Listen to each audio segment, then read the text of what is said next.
Hello दोस्तों, नमस्कार। Revision classes में आपका स्वागत है। आज हम अपने डाइजेस्टिव सिस्टम के नेक्स्ट टॉपिक स्मॉल इंटेस्टाइन और लार्ज इंटेस्टाइन के बारे में पढ़ेंगे। तो चलिए स्टार्ट करते हैं। स्मॉल इंटेस्टाइन क्या होती है? हमारे डाइजेस्टिव सिस्टम का एक पार्ट होता है जिसकी लेंथ 6 से 6.25 मीटर होती है और जिसका डायामीटर या व्यास होता है 1 इंच का। इसको स्मॉल इसलिए बोलते हैं क्योंकि इसका डायामीटर जो लार्ज इंटेस्टाइन है उससे कम होता है, तो इसलिए हम इसको स्मॉल इंटेस्टाइन और लार्ज इंटेस्टाइन बोलते हैं। उसकी लंबाई, लार्ज इंटेस्टाइन की लंबाई छोटी होती है लेकिन डायामीटर ज़्यादा होता है। डायामीटर की वजह से हम उसको लार्ज इंटेस्टाइन बोलते हैं। देखिए, ये दो मैंने लंग्स बना रखे हैं। ये हमारा हार्ट होता है, ये रिब्स होती हैं। ये वाला जो पार्ट होता है ऊपर का, इसको बोलते हैं थोरैक्स कैविटी। और जो ये नीचे वाला पार्ट होता है जिसमें stomach, small intestine, large intestine होता है, इसको बोलते हैं अब्डोमिनल कैविटी। तो जो हमारा ये वाला पार्ट होता है डाइजेस्टिव सिस्टम का, ये अब्डोमिनल कैविटी में होता है। और जो ये वाला स्मॉल इंटेस्टाइन है, ये पूरे डाइजेस्टिव सिस्टम का लार्जेस्ट पार्ट होता है। ठीक है। अब देखो, हमने क्या पढ़ा था? स्पिनेक्टर वॉल्व पढ़ा था, जिससे जो है स्टमक के अंदर खाना आता है ईसोफेगस से। अब स्टमक से जो है स्मॉल इंटेस्टाइन में जो खाना जाता है जिस वॉल्व के थ्रू, उसको बोलते हैं पाइलोरिक वॉल्व। अब पाइलोरिक वॉल्व से जो खाना है वो स्मॉल इंटेस्टाइन के अंदर गया। स्मॉल इंटेस्टाइन के अंदर हमने तीन जो है ग्लैंड्स भी पढ़ी थी। पहली थी लीवर, दूसरी थी पैनक्रियाज और तीसरी थी इंटेस्टाइनल ग्लैंड। तो हम इसमें वो सारी चीज़ें भी पढ़ेंगे, लेकिन अभी स्मॉल इंटेस्टाइन है तो हम स्मॉल इंटेस्टाइन के जो 3 पार्ट्स होते हैं उनके बारे में पढ़ते हैं। पहला पार्ट जिसका नाम होता है डुडोनियम, दूसरा जेजिनम और तीसरा होता है इलियम। तो ये वाले पार्ट जो हैं हमारे, ये स्मॉल इंटेस्टाइन के हैं। अब देखिए, ये 3 पार्ट्स में डिवाइडेड है। 3 पार्ट्स ऑफ स्मॉल इंटेस्टाइन। पहला पार्ट डुडोनियम, जेजेनम और इलियम। हम सबसे पहले पार्ट के बारे में पढ़ते हैं, डुडोनियम के बारे में। ये क्या होता है डुडोनियम? इसी से जो है हमारी दोनों के दोनों जो ग्लैंड्स हैं, एक्सोक्राइन ग्लैंड्स, लीवर और पैनक्रियास, ये दोनों जुड़ी होती हैं और ये क्या करती हैं? जूस बनाती हैं और जो है अपने अंदर ना रखकर इस जूस को जो है स्मॉल इंटेस्टाइन में सिक्रीट कर देती हैं।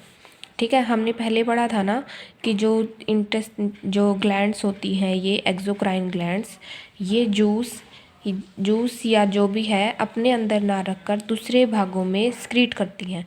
तो लीवर और पैनक्रियास एक्सोक्राइन ग्लैंड्स हैं जो क्या करती हैं? जूस जो उन्होंने बनाया है वो अपने अंदर ना रखकर स्मॉल इंटेस्टाइन में सिक्रीट करती हैं। तो ये पहले इसने जूस सिक्रीट किया, तो अब हमारी जो स्मॉल इंटेस्टाइन का पार्ट है या एक्सोक्राइन ग्लैंड्स है, हम उसके बारे में पढ़ते हैं, लीवर के बारे में। लीवर क्या होता है? हमारे ह्यूमन बॉडी का सबसे हैवीएस्ट और लार्जेस्ट पार्ट होता है, इंटरनल ऑर्गन होता है ये। ठीक है। इसकी स्टडी को हम बोलते हैं हिपैटोलॉजी। और इसके अंदर सबसे ज़्यादा सेल्स होती हैं और ये इन सेल्स को बोलते हैं हैप्टिक सेल्स। और ये वाली हैप्टिक सेल्स कैसी होती हैं? इनकी हाईएस्ट रीजनरेशन पावर होती है। मतलब ये कि अगर ये सेल्स मर गई या ख़त्म हो गई तो अपने आप को दोबारा बनाने की शक्ति इन सेल्स में सबसे ज़्यादा होती है। लीवर का वेट होता है 1.5 से 1.7 kg। कलर होता है रेडिश ब्राउन। और ये क्या होती है? लार्जेस्ट ग्लैंड है ह्यूमन बॉडी की। बाइल जूस सिक्रीट करती है लीवर, जो क्या करता है? 24 घंटे इसकी मेकिंग होती है। मतलब 24 घंटे बाइल जूस बनता है लीवर के द्वारा। और जब बाइल जूस की एक्सेस हो जाती है, मतलब बहुत ज़्यादा सिक्रीशन हो जाता है इसका, तो जो एक्सेस होती है वो स्टोर होती है गोल ब्लैडर में, जिसको हम पित्त की थैली भी बोलते हैं। जो गोल ब्लैडर होता है इसी को पित्त की थैली बोलते हैं हिंदी में। इसी में क्या होता है? जो बाइल जूस जो लीवर ने सिक्रीट किया है, जब वो ज़्यादा हो जाता है तो इसमें आके स्टोर होता है। ठीक है। अब देखो, लीवर को डुडोनियम से कनेक्ट करने वाली नली डक्ट कहलाती है। अब देखो, जब भी लीवर के अंदर से ये जो बाइल जूस है वो सिक्रीट हुआ, उस सिक्रीट होने के बाद ये हमारी मान लो इंटेस्टाइन है, स्मॉल इंटेस्टाइन, जब लीवर से इसके अंदर जो है बाइल जूस आएगा तो एक डक्ट के थ्रू आएगा, वो डक्ट के थ्रू आएगा तो इसी डक्ट को इस पाइप के थ्रू आएगा, तो इस पाइप को हम डक्ट बोलते हैं। ठीक है, देखो अब बाइल जूस के बारे में पढ़ते हैं। बाइल जूस क्या होता है? बाइल जूस ग्रीन कलर का होता है और हमारी बॉडी में जितने भी कलर होते हैं वो किसी न किसी पिगमेंट के कारण होते हैं। तो जो ये ग्रीन कलर देने वाला पिगमेंट होता है उसको बिलीवर्डिन बोलते हैं। इसका पीएच होता है 7.5 से 8.5 जो बेसिक नेचर का हो गया, और एक दिन में लगभग 700 से 800 ml जो है वो स्क्रीट करता है, बाइल मतलब बनता है। डुडोनियम में क्या होता है? जो फूड है, फूड का डाइजेशन होगा। कौन से फूड का? जो फैट का डाइजेशन होता है वो हमारा डुडोनियम में होता है। किसकी हेल्प से? बाइल जूस की हेल्प से। और जो बाइल जूस की कंपोजिशन है वो क्या क्या होता है इसके अंदर? इसमें होता है water, bile salts, sodium, chlorine और ये वाले सारे आयंस होते हैं। और इसी के अंदर हमारा कोलेस्ट्रॉल भी होता है, वो हम आगे पढ़ेंगे। हमारे जो न्यूट्रिएंट्स वाला पार्ट है इसी का वो है, उसमें पढ़ेंगे।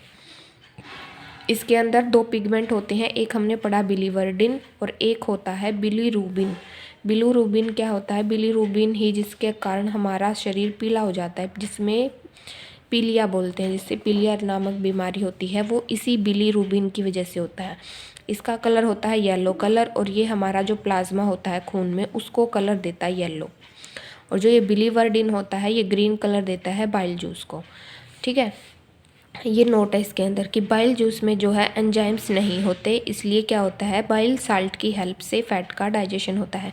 देखो इसके अंदर इसके कंपोजिशन में वाटर है और बाइल सॉल्ट्स हैं, इसके अंदर बाइल एंजाइम्स नहीं होते। ठीक है, तो इसी साल्ट की वजह से, ये दो साल्ट की वजह से ही हमारे फैट का डाइजेशन होता है, सोडियम बाइकार्बोनेट और सोडियम ग्लाइकोलेट। अब देखो सोडियम के अंदर, इसके बाइल जूस के अंदर क्या है? सॉल्ट्स हैं। सॉल्ट्स के थ्रू ही हमारा फैट का डाइजेशन होता है, और फैट का डाइजेशन को हम बोलते हैं फैट का इमल्सिफिकेशन। इमल्सिफिकेशन मतलब फैट के बड़े बड़े पार्टिकल्स को छोटे छोटे पार्टिकल्स यानी फैटी एसिड्स में तोड़ना, इमल्सिफिकेशन बोलते हैं उसको। तो फैट को छोटे टुकड़ों में तोड़ना, फैटी एसिड्स में तोड़ना, उसी को हम क्या बोलते हैं? फैट का डाइजेशन या फैट का इमल्सिफिकेशन। ये फैट का क्या होता है? ये पार्शियल डाइजेशन होता है, यहाँ पे फैट का कंप्लीट डाइजेशन नहीं होता। कंप्लीट डाइजेशन आगे जाके होएगा, वो हम आगे पढ़ेंगे। अब देखो लीवर के कुछ और फंक्शंस भी हैं जो हमें देखने चाहिए, जो इससे को कई बार क्वेश्चंस बन जाते हैं। लीवर क्या क्या काम करता है? बाइल जूस की फॉर्मेशन करता है, आरबीसी की ब्रेक डाउन करता है, विटामिन्स को स्टोर करता है, जैसे ए, डी, ई के ये सारे विटामिन्स के नाम हैं, इन सब को स्टोर करने का काम करता है। ग्लाइकोजन को स्टोर करता है, जो हमारा फूड स्टोर होता है ग्लाइकोजन की फॉर्म में उसको स्टोर करने का काम करता है। फॉर्मेशन ऑफ यूरिया की फॉर्मेशन करता है, जो कि एक एक्सक्रीटरी पार्ट है। एक्सक्रीशन में जो यूरिया बाहर निकलता है हमारे, उसकी फॉर्मेशन भी लीवर करता है। ये क्या करता है? जहरीले पदार्थों का प्रभाव जो है हमारी बॉडी में कम करता है। ये हिपैरिन की फॉर्मेशन करता है। इस हिपैरिन के बारे में हम आगे पढ़ेंगे, ब्लड सर्कुलेशन में ये इसका नाम आएगा, तो तब हम इसको देखेंगे। फाइगोसाइटिक जो नेचर होता है इसका, फाइगोसाइटिक मतलब भक्षण करना या मारना, जिसके अंदर खाने के अंदर बैक्टीरिया वायरस वगैरह हो जाते हैं, तो उन सब को मारने का काम लीवर का होता है। फॉर्मेशन करता है कोलेस्ट्रॉल की। कोलेस्ट्रॉल क्या होता है? कुछ हम बाहर से लेते हैं, कुछ हमारी बॉडी खुद बनाती है, तो जो फॉर्मेशन हमारी बॉडी करती है वो कोलेस्ट्रॉल हमारा लीवर बनाता है। अब हम पढ़ेंगे पैनक्रियाज के बारे में। पैनक्रियाज भी क्या है? एक ग्लैंड है, लेकिन ये कैसी ग्लैंड है? ये ग्लैंड होती है मिक्स्ड, क्योंकि हमारी ग्लैंड्स जो होती हैं वो 3 टाइप की होती हैं, एक्सोक्राइन, ये ग्लैंड जो है 3 टाइप्स की होती हैं, एक्सोक्राइन, एंडोक्राइन और मिक्स्ड। एक्सोक्राइन ग्लैंड्स क्या होती हैं? जो केमिकल कंपाउंड, जो एंजाइम या जूस बनाती है लेकिन उनको अपने पास नहीं रखती, बाहर निकाल देती है, या तो ह्यूमन बॉडी से या हमारे ऑर्गन से बाहर। जैसे लीवर ने बाइल जूस बनाया, वो स्मॉल इंटेस्टाइन में दे दिया, ऐसे ही हमारे पूरी बॉडी पे स्वेट ग्लैंड्स होती, पसीने वाली जो ग्रंथियाँ होती हैं, वो पसीना अपने पास ना रखकर हमारे ह्यूमन बॉडी से बाहर निकाल देती हैं। और दूसरी होती है एंडोक्राइन। एंडोक्राइन क्या करती है, ये हार्मोन्स बनाती हैं। ये हार्मोन्स क्या करते हैं, ये हमारे ब्लड के अंदर सिक्रीट करती हैं। और तीसरी होती है मिक्स्ड, जो एक्सोक्राइन और एंडोक्राइन दोनों का काम करती है, तो उनको मिक्स्ड बोलते हैं। तो पैनक्रियाज जो है वो हमारी एक मिक्स्ड ग्लैंड है, जो एक्सोक्राइन का भी काम करती है और एंडोक्राइन का भी काम करती है। ठीक है। पैनक्रियाज की स्ट्रक्चर होती है लीफ के जैसी, और इसकी डिस्कवरी किसने की थी, लैंगरहाज नाम का एक साइंटिस्ट है, उसने की थी। ये एक मिक्स्ड ग्लैंड है, बिहेव लाइक एक्सोक्राइन और एंडोक्राइन दोनों की तरह काम करती है। मतलब ये जूस भी बनाती है, एंजाइम भी बनाती है और हार्मोन भी बनाती है। अब देखो, जो आइलेट्स ऑफ लैंगरहैंस थी, जो हमने पीछे पढ़ा था, लैंगरहैंस नामक साइंटिस्ट ने इसकी खोज की थी पैनक्रियाज की। तो जो ये साइंटिस्ट था, इसने एक टर्म दी थी islets of Langerhans. Langerhans islets of Langerhans में क्या होता है, 4 टाइप्स की सेल होती हैं। जो ये 4 टाइप्स की सेल होती हैं, alpha beta delta F cell. Alpha beta delta cells क्या करती है, हार्मोन्स बनाती हैं, और इसी की वजह से हम इसको एंडोक्राइन ग्लैंड बोलते हैं। और जो एफ सेल्स है, ये जूस बनाती है, इसकी वजह से हम इसको एक्सोक्राइन ग्लैंड बोलते हैं। और ये कौन सा जूस बनाती है, पैनक्रियाटिक जूस। इसी पैनक्रियाटिक जूस में एंजाइम्स होते हैं जो हमारे डाइजेशन में हेल्प करते हैं, और ये इसी की वजह से हम जो हमारा पैनक्रियाज है उसको मिक्स्ड ग्लैंड बोलते हैं। ठीक है। ये मैंने पैनक्रियाज की एक छोटी सी स्ट्रक्चर बना रखी है, आप देख लेना। और ये जो पैनक्रियाटिक जूस बनता है, ये लगभग पूरे दिन में 1 लीटर बन जाता है। इसमें एंजाइम्स कौन से होते हैं, 3 एंजाइम्स होते हैं, अमाइलेज, ट्रिप्सिन और लाइपेज। जो ये तीनों एंजाइम्स हैं, ये तीनों एंजाइम्स ही जो हमारा पहले पार्शियल डाइजेशन हुआ है उसको कंप्लीट डाइजेशन करने में हेल्प करते हैं। जो हमारा अनडाइजेस्टेड कार्बोहाइड्रेट था, मतलब जो पहले डाइजेस्ट नहीं हुआ, मतलब अनकम्प्लीट था, अब उसको कंप्लीट करने का काम 100% डाइजेशन का काम अमाइलेज करता है। ट्रिप्सिन क्या करता है, ट्रिप्सिन प्रोटीन को कंप्लीट डाइजेशन का काम करता है। यहाँ पे ये देखो लिखा हुआ, complete digestion of protein. Protein से ट्रिप्सिन काम करेगा, पेप्टोड और पेप्टाइड्स मिलेगा, फिर ट्रिप्सिन काम करेगा, फिर ये अमीनो एसिड्स में बना देगा इसको। और जो लिपिड्स और फैट को तोड़ने का काम करता है वो लाइपेज करता है। लाइपेज क्या करेगा, इसको फैटी एसिड्स और ग्लिसरॉल्स में कन्वर्ट कर देता है, और यहाँ पे भी कंप्लीट डाइजेशन हो जाता है फैट का। तो स्मॉल इंटेस्टाइन में जाके हमारा कंप्लीट डाइजेशन जो है वो हो जाता है। अब देखो, ये ड्यूडेनियम था। ड्यूडेनियम में हमने क्या पढ़ा, स्मॉल इंटेस्टाइन का, ये स्मॉल इंटेस्टाइन्स जो है, इसके अंदर जो हमारा लीवर और पैनक्रियास जुड़ा होता है। इसके बाद आता है दूसरा पार्ट, जेजिनम और इलियम। हमने हमारी 2 ग्लैंड्स पढ़ ली, लीवर और पैनक्रियास। अब तीसरी ग्लैंड बच गई, इंटेस्टाइनल ग्लैंड। इसी इंटेस्टाइनल ग्लैंड, ये भी कहाँ होती है, हमारी ड्यूडेनियम में होती है। ये क्या बनाती है, इंटेस्टाइनल जूस बनाती है, और इस जूस में भी एंजाइम्स होते हैं, ये 3 एंजाइम्स, सुक्रोज, माल्टोज और लैक्टोज। सुक्रोज जो एंजाइम्स है वो सुक्रोज को तोड़ता है ग्लूकोज और फ्रुक्टोज में। सुक्रोज किस में होती है, गुड़, चीनी, शहद, इन सब में जो सुक्रोज होती है उसको तोड़ने का काम सुक्रोज एंजाइम करता है। माल्टोज एंजाइम्स, जो माल्टोज शुगर होती है उसको ग्लूकोज और ग्लूकोज के 2 मॉलिक्यूल्स में तोड़ने का काम करता है।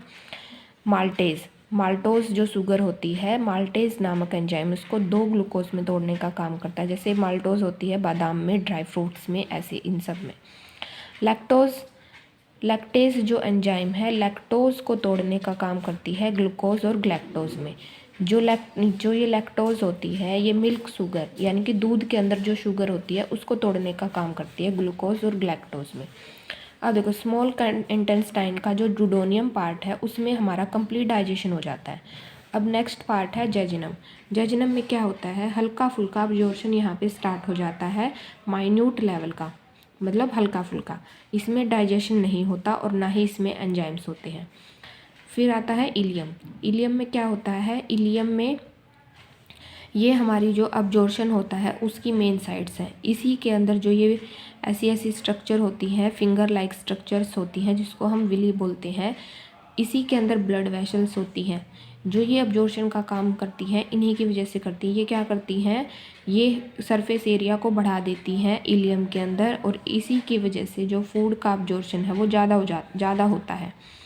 ग्रेटर सरफेस एरिया होता है, इसलिए अब्जॉर्प्शन फूड जो है वो ज़्यादा हो जाता है। इसी के अंदर ब्लड वेसल्स होती हैं, इन्हीं ब्लड वेसल्स के थ्रू फिर जो है ट्रांसपोर्टेशन होती है, जो हमारा न्यूट्रिशन हमें मिला है, अब्जॉर्प्शन हुआ है खाने का, उसी को हम एसिमिलेशन बोलते हैं। इसके बाद आता है जो अनडाइजेस्टेड फूड बच गया हमारा बॉडी के अंदर, उस अनडाइजेस्टेड फूड जो है वो लार्ज इंटेस्टाइन में जाता है। अब वो लार्ज इंटेस्टाइन में जो फूड गया है अनडाइजेस्टेड, हम उसके बारे में पढ़ेंगे और लार्ज इंटेस्टाइन के जो पार्ट्स हैं उनके बारे में पढ़ेंगे। जो देखो ये मैंने छोटा सा फिगर बना रखा है, ये हमारी स्मॉल इंटेस्टाइन है, ये लार्ज इंटेस्टाइन है।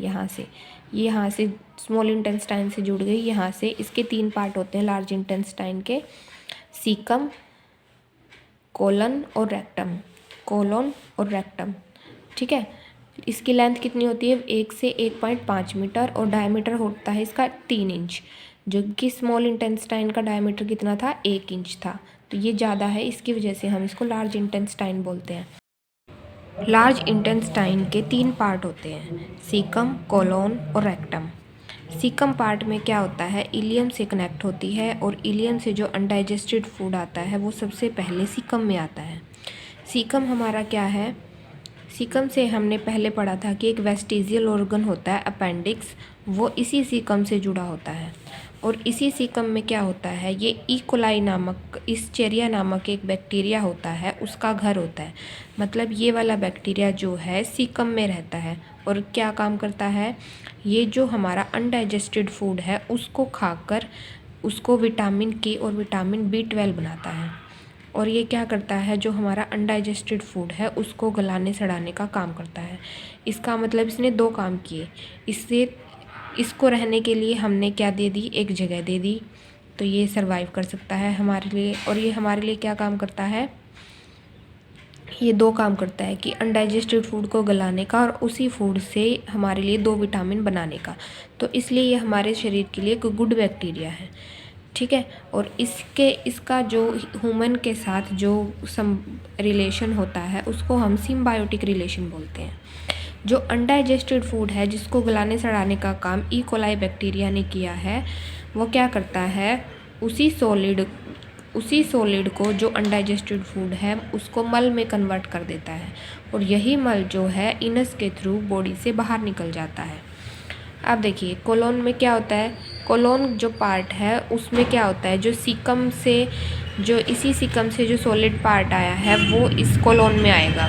कोलोन में आने के बाद क्या हो गया, जो अनडाइजेस्टेड फूड में वाटर जो बचा हुआ है उसकी अब्जॉर्प्शन का काम हमारा ये कोलोन करता है। ये एक ट्यूब लाइक स्ट्रक्चर होती है और यही जो सॉलिड्स होता है फीसिस मल, उसमें से वाटर के अब्जॉर्प्शन का काम करता है। फिर रेक्टम में आएगा सारा अनडाइजेस्टेड फूड।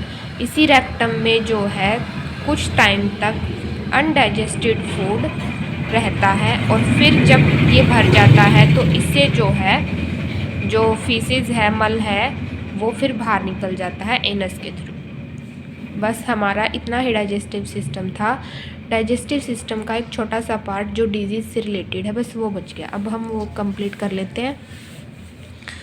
डिसऑर्डर्स होते हैं डाइजेस्टिव सिस्टम में। डाइजेस्टिव सिस्टम के मेनली 3 ही होते हैं, वोमिटिंग, डायरिया और कॉन्स्टिपेशन। वोमिटिंग होती है उल्टी, डायरिया उल्टी दस्त होते हैं और कॉन्स्टिपेशन होती है कब्ज। ठीक है, इसमें क्या होता है, जब पेरिस्टालसिस प्रोसेस है जो हमने पढ़ी थी कि ईसोफेगस से जो खाना होता है वो स्टमक में आता है पेरिस्टालसिस प्रोसेस के थ्रू। अगर वही पेरिस्टालसिस प्रोसेस अगर उल्टी डायरेक्शन में होने लगती है, अपोजिट डायरेक्शन में होने लगती है, तो हमें वोमिटिंग लगती है। डायरिया क्या होता है, जब पेरिस्टालसिस जो प्रोसेस है वो फास्ट हो जाती है। इसके फास्ट होने के कारण क्या होता है, जो पानी का अब्जॉर्प्शन था वो नहीं हो पाता और डाइजेशन भी पूरा नहीं हो पाता। इसकी वजह से हमें फिर उल्टी दस्त लगने शुरू हो जाते हैं। कॉन्स्टिपेशन में होता है कि जो पेरिस्टालसिस प्रोसेस है वो स्लो हो जाती है और डाइजेशन के लिए टाइम जो है उन्हें ज़्यादा मिल जाता है और अब्जॉर्प्शन भी ज़्यादा हो जाता है। तो जो हमारा फीसिस है वो बहुत ज़्यादा सॉलिड होने के कारण एनएस से बाहर नहीं निकल पाता, तो इसी को हम कॉन्स्टिपेशन बोलते हैं। Thank you.